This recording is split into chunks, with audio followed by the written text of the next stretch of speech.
Assalamualaikum warahmatullahi wabarakatuh.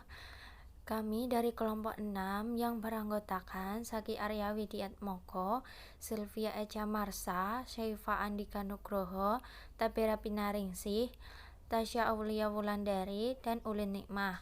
Kami akan mempresentasikan materi tentang alat pembayaran. Evolusi alat pembayaran.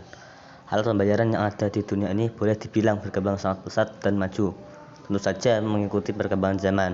Kalau kita menengok ke belakang, yakni awal mula alat pembayaran itu dikenal, sistem barter antar barang yang diperjualbelikan adalah kelaziman di era pramodern. Dalam perkembangannya, mulai dikenal satuan tertentu yang memiliki nilai pembayaran yang lebih dikenal dengan uang.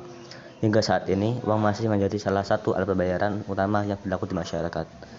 Selanjutnya, alat pembayaran terus berkembang dari alat pembayaran tunai atau bisa disebut cash based ke alat pembayaran non tunai atau bisa disebut non cash, seperti alat pembayaran berbasis kertas atau paper based, misalnya cek dan billet giro. Selain itu, dikenal juga alat pembayaran paperless seperti transfer adalah dana elektronik dan alat pembayaran memakai kartu atau disebut card based, yaitu ATM, kartu kredit, kartu debit, dan kartu prabayar. Jenis alat pembayaran. Ketika kalian membeli bakso, bisa jadi ada dua metode pembayaran, tunai atau non-tunai. Alat pembayaran pun menjadi dua tipe, alat pembayaran tunai dan non-tunai. Materi selanjutnya akan mengajak untuk mengetahui bedanya alat pembayaran tunai. Alat pembayaran tunai lebih banyak memakai uang kartal, yaitu uang kertas dan logam. Uang kartal masih memainkan peran penting khususnya untuk transaksi bernilai kecil dalam masyarakat modern seperti sekarang ini. Pemakaian alat pembayaran tunai seperti uang kartal memang cenderung lebih kecil dibanding uang giral. Namun, tentu saja perkembangan zaman pula yang akan membuat jumlah ini terus bertambah. Sebenarnya pemakaian uang kartal memiliki kendala dalam hal efisiensi. Hal itu bisa terjadi karena biaya pengadaan dan pengelolaan cash handling terbilang mahal. Hal itu belum lagi memperhitungkan inefisiensi dalam waktu pembayaran. Misalnya ketika Anda menunggu melakukan pembayaran di loket pembayaran yang relatif memakan waktu cukup lama karena antrian yang panjang. Mungkin Anda masih ingat kejadian antre di pintu tol setiap masa liburan atau mudik Lebaran yang bisa mencapai berhari-hari. Sementara itu, bila melakukan transaksi dalam jumlah besar juga mengundang resiko seperti pencurian, perampokan, dan pemalsuan uang. Menyadari ketidaknyamanan dan inefisiensi yang memakai uang kartal, BI berinisiatif dan akan terus mendorong untuk membangun masyarakat yang terbiasa memakai alat pembayaran non-tunai atau less cash society. 1. Sejarah uang.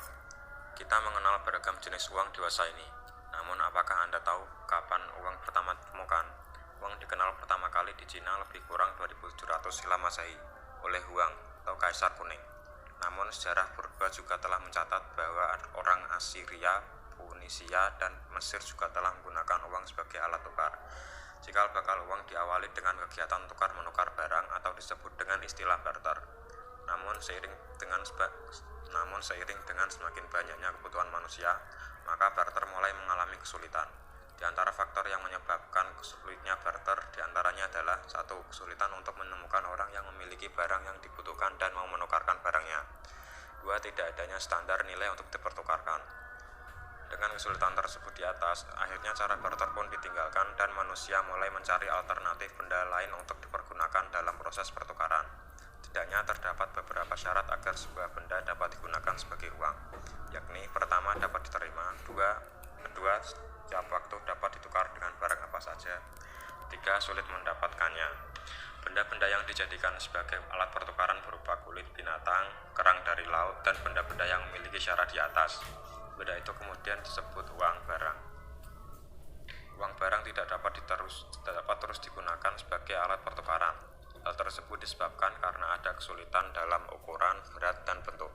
Berdasarkan permasalahan tersebut, orang mulai mencari benda atau logam yang memenuhi syarat-syarat sebagai berikut. Tidak mudah rusak, tidak diterima oleh umum, mudah disimpan dan dibawa-bawa, harganya tinggi walaupun dalam jumlah yang kecil, sifatnya sama dan dapat saling mengganti, mudah dibagi tanpa mengurangi nilai, harganya tetap dalam jangka waktu panjang. Berdasarkan persyaratan di atas, alternatif benda yang dijadikan alat tukar adalah emas dan perak. Misalnya mata uang India, rupee, yang artinya perak atau mata uang Belanda. Gulden yang artinya emas. Uang emas dan perak tersebut dinamakan uang logam dan disebut full-bodied money, yang mengandung arti bahwa nilai uang tersebut dijamin penuh 100% oleh badinya. Artinya antara nilai nominal dan nilai bahan sama. Dalam perkembangannya, sehubungan dengan terbatasnya jumlah logam, orang mencari benda lain untuk dijadikan uang. Akhirnya dibuatlah uang dari bahan kertas. Hal tersebut karena beberapa alasan sebagai berikut. 1. Jumlahnya dapat memadai sesuai dengan kebutuhan. 2. Biaya pembuatannya tidak terlalu mahal. 3. Mudah disimpan dan dibawa-bawa.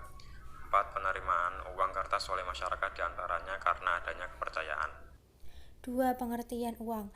Melalui penjelasan sebelumnya, Anda sudah mengetahui bahwa uang dapat diartikan sebagai segala benda yang diterima oleh masyarakat sebagai alat perantara dalam melakukan tukar-menukar atau perdagangan. Salah satu definisi mengenai uang diungkapkan oleh Rudiger Dombusch, Stanley Fischer, dan Richard Stark dalam bukunya Makroekonomi 1998 bahwa uang adalah instrumen pembayaran atau media yang digunakan dalam pertukaran. Batasan mengenai uang yang lebih konkret dijelaskan dalam buku saku Bank Sentral Amerika, Federal Reserve, yang mendefinisikan uang sebagai segala sesuatu yang dapat diterima secara umum sebagai media pertukaran, standar nilai, atau sarana untuk menabung atau penyimpan daya beli. Dengan demikian, uang didefinisikan sebagai segala sesuatu benda yang diterima oleh masyarakat sebagai alat pembayaran sah dalam melakukan tukar-menukar atau perdagangan. Agar masyarakat menerima dan menyetujui penggunaan benda sebagai uang, maka harus memenuhi 2 persyaratan sebagai berikut. A. Persyaratan psikologis, yaitu benda tersebut harus dapat memuaskan bermacam-macam keinginan dari orang yang memilikinya, sehingga semua orang mau mengakui dan menerimanya. B. Persyaratan teknis, yaitu syarat yang melekat pada uang, diantaranya 1. Tahan lama dan tidak mudah rusak. 2. Mudah dibagi-bagi tanpa mengurangi nilai. 3. Mudah disimpan dan dibawa. 4. Nilainya relatif stabil. 5. Jumlahnya tidak berlebihan. 6. Terdiri atas berbagai nilai nominal. 7. Harganya tetap dalam jangka waktu panjang. Uang dibagi atas 2 jenis, yaitu fungsi asli dan fungsi turunan. Untuk lebih jelasnya sebagai berikut. A. Fungsi asli. Fungsi asli disebut juga fungsi primer dari uang. Fungsi ini terdiri atas 1. Uang sebagai alat tukar. Uang digunakan sebagai alat untuk mempermudah pertukaran. 2. Uang sebagai satuan hitung. Untuk menentukan harga suatu barang, diperlukan satuan hitung. B. Fungsi turunan. Fungsi turunan adalah fungsi uang sebagai akibat dari fungsi asli. Fungsi turunan terdiri atas 1. Uang sebagai alat pembayaran yang sah. Uang kartal adalah uang rupiah yang dikeluarkan oleh Bank Indonesia, sedangkan uang geral dikeluarkan oleh Bank Umum. Uang tersebut dapat digunakan sebagai alat pembayaran bagi masyarakat untuk melakukan transaksi. 2. Uang sebagai alat penyimpan kekayaan dan pemindah kekayaan. Masyarakat dapat menyimpan uang sebagai salah satu bentuk kekayaan. Selain itu, uang dapat digunakan sebagai alat pemindah kekayaan. 3. Uang sebagai alat pendorong kegiatan ekonomi. Uang yang beredar di masyarakat dapat mendorong daya beli. Peningkatan daya beli mendorong permintaan terhadap suatu barang di pasar. 4. Uang sebagai tanda uang sebagai standar pencicilan utang. Uang dapat berfungsi sebagai standar untuk melakukan pembayaran atas transaksi yang dilakukan secara kredit. Dengan kata lain, uang dapat digunakan untuk melakukan cicilan utang. Jenis-jenis uang. Secara umum, uang dapat dibedakan menjadi dua jenis, yaitu uang kartal dan uang giral. Yang pertama, uang kartal. Pasti semua orang mengenal uang kartal karena kita memang masih menggunakan uang jenis ini dalam kegiatan transaksi masyarakat. Uang kartal adalah uang yang digunakan dalam kehidupan sehari-hari sebagai alat pembayaran yang berbentuk logam dan kertas. 1. Uang logam. Berdasarkan sejarah perkembangannya, uang logam merupakan uang yang pertama dibuat.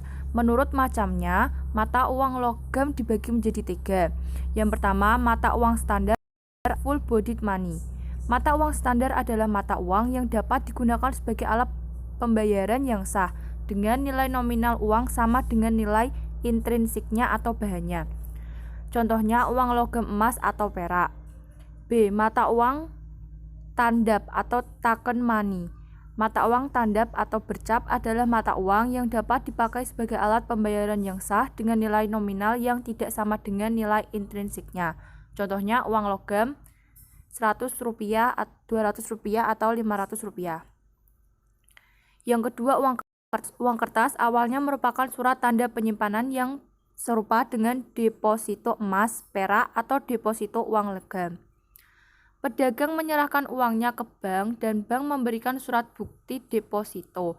Uang kertas pada dasarnya surat pengakuan utang oleh bank yang sewaktu-waktu selalu dapat ditukar dengan emas. Yang kedua, yang B, uang giral, yaitu demand deposit. Uang giral merupakan saldo rekening koran yang ada di bank dan sewaktu-waktu dapat digunakan.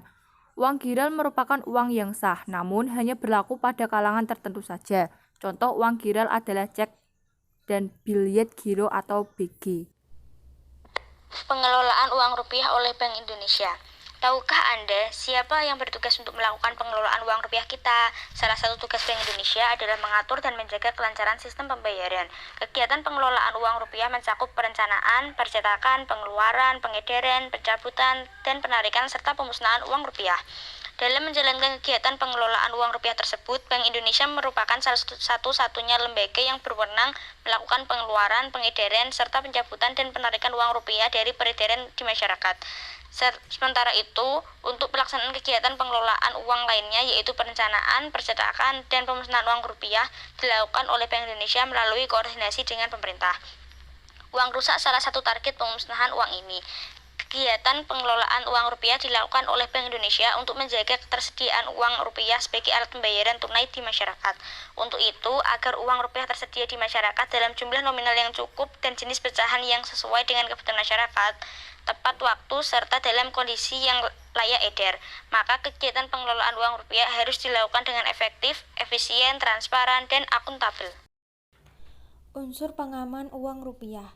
Bank Indonesia merupakan satu-satunya lembaga yang diberikan kewenangan untuk mengedarkan uang rupiah kepada masyarakat agar uang rupiah aman dari pemalsuan.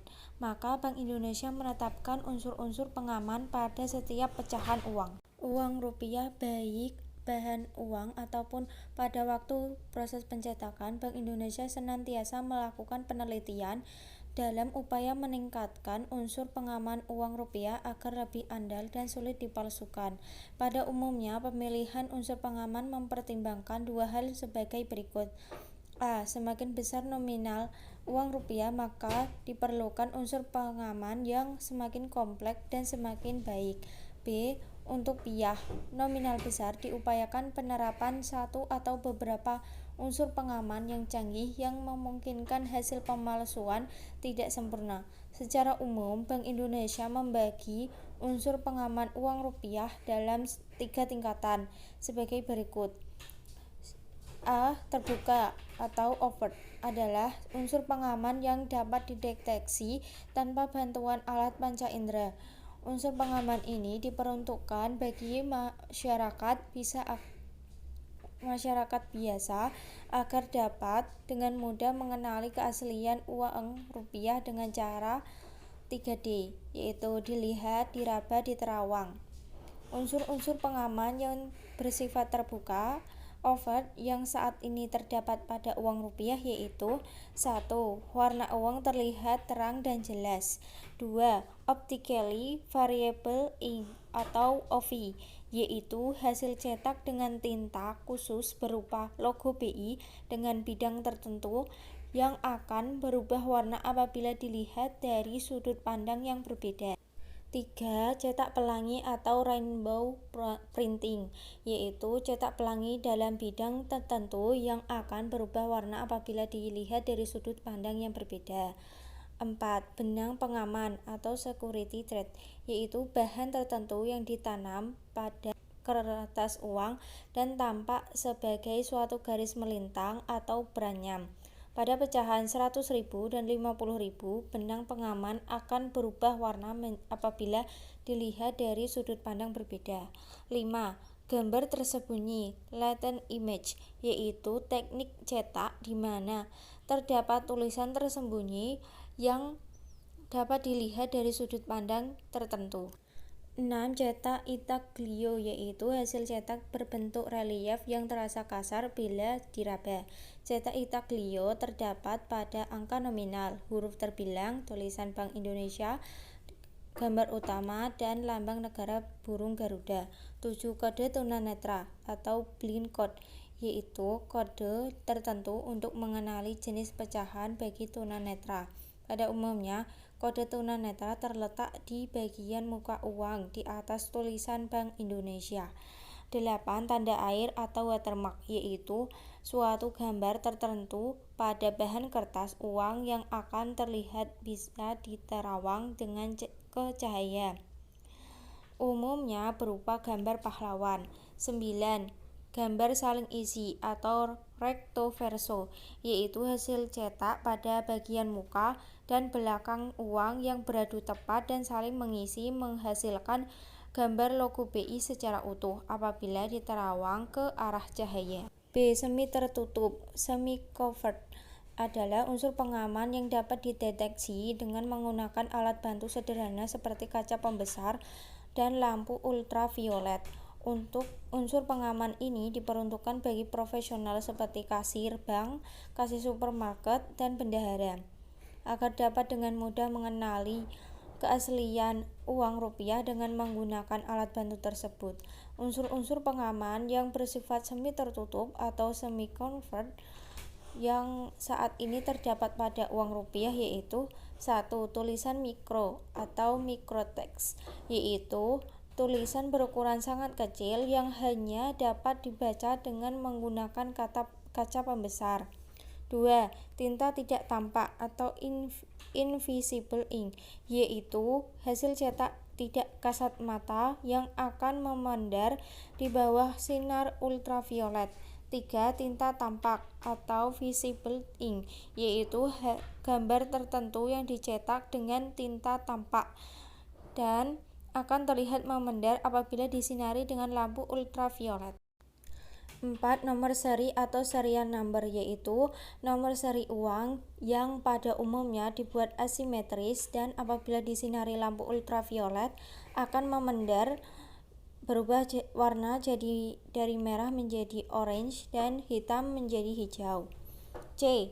Tertutup atau covered forensik adalah unsur pengaman yang hanya dapat dideteksi dengan menggunakan media peralatan laboratorium atau forensik. 2. Alat pembayaran non-tunai. Alat pembayaran non-tunai sudah berkembang dan semakin lazim dipakai masyarakat. Alat pembayaran secara umum dibagi menjadi 2, yakni alat pembayaran tunai dan alat pembayaran non-tunai. Alat pembayaran tunai tiada lain adalah uang rupiah sebagaimana sudah dijelaskan sebelumnya. Sedangkan alat pembayaran non-tunai secara umum dibagi menjadi 2, yakni 1. Alat pembayaran berbasis kertas atau paper based, yaitu cek, biljet, giro, dan nota debit. 2. Alat pembayaran berbasis elektronik, electronic based, yaitu kartu ATM atau debit, kartu kredit, dan uang elektronik atau e-money. Untuk lebih jelasnya perhatikan. Cek merupakan suatu perintah kepada bank untuk membayarkan sejumlah dana. Cek dikenal ada 3 macam, yaitu cek atas unjuk, cek atas nama, dan cek silang. Sementara itu, giro billiet adalah surat perintah nasabah bank untuk memindahkan sejumlah uang dari rekeningnya kepada rekening nasabah yang lain yang ditunjuk. Giro billiet tidak dapat ditukarkan dengan uang tunai di bank penerimanya. Adapun nota debit adalah surat yang digunakan untuk menagih nasabah bank lain melalui keliling. Nota debit juga digunakan untuk keperluan transaksi antar kantor, baik nota debit dengan surat maupun nota debit dengan telegram. Nota debit dengan surat atau dengan telegram disampaikan melalui kantor pos. Adapun alat pembayaran menggunakan kartu. APMK adalah alat pembayaran berupa kartu kredit dan kartu ATM atau debit. Kartu kredit adalah APMK yang dapat digunakan untuk berbelanja pada pedagang yang sumber dananya berasal dari pinjaman atau kredit yang diberikan penerbit, serta dikenakan bunga atau denda jika membayar setelah jatuh tempo atau angsuran. Kartu kredit dapat diartikan juga sebagai kartu yang dikeluarkan oleh bank atau lembaga pembiayaan lainnya yang diberikan kepada nasabah untuk digunakan sebagai alat pembayaran. Sementara itu, kartu ATM atau APMK yang dapat digunakan untuk melakukan tarik tunai, cek saldo, transfer dana antar dan intrabank. Sumber dana berasal dari simpanan dan saldo simpanan akan berkurang secara langsung pada saat transaksi. Layanan ATM di Indonesia mulai diperkenalkan pada awal tahun 1990-an. Sedangkan kartu debit adalah APMK yang dapat digunakan untuk berbelanja pada pedagang dan debit tunai. Sumber dana berasal dari simpanan dan saldo simpanan akan berkurang secara langsung pada saat transaksi. Kartu debit dapat diartikan juga sebagai alat pembayaran berbasis kartu yang pembayarannya dilakukan dengan pendebetan langsung ke rekening nasabah pada bank penerbit kartu. Beberapa bank penerbit kartu telah mengombinasikan kartu debit dan kartu ATM dalam satu kartu debit ATM. Pada saat kartu debit digunakan untuk bertransaksi, maka secara otomatis akan langsung mengurangi dana yang tersedia pada rekening. Jika kartu debit digunakan untuk bertransaksi di mesin ATM, maka kartu tersebut dikenal sebagai kartu ATM. Namun, apabila digunakan untuk transaksi pembayaran dan pembelanjaan non-tunai dengan menggunakan mesin EDC (Electronic Data Capture), maka kartu tersebut digunakan sebagai kartu debit. Selain kartu kredit dan kartu ATM atau debit, terdapat pula apa yang disebut dengan uang elektronik. Uang elektronik adalah APMK yang diterbitkan atas dasar nilai uang yang disetor terlebih dahulu kepada penerbit uang elektronik. Nilai uang disimpan secara elektronik dalam suatu media server atau SIP. Uang elektronik dapat digunakan sebagai alat pembayaran kepada pedagang yang bukan merupakan penerbit uang elektronik tersebut. Nilai uang elektronik yang disetor oleh pemegang kartu bukan simpanan, artinya tidak mendapatkan bunga dan tidak dijamin lembaga penjamin simpanan atau LPS. Sekian dari kelompok kami. Jika ada kesalahan mohon dimaafkan. Terima kasih. Wassalamualaikum warahmatullahi wabarakatuh.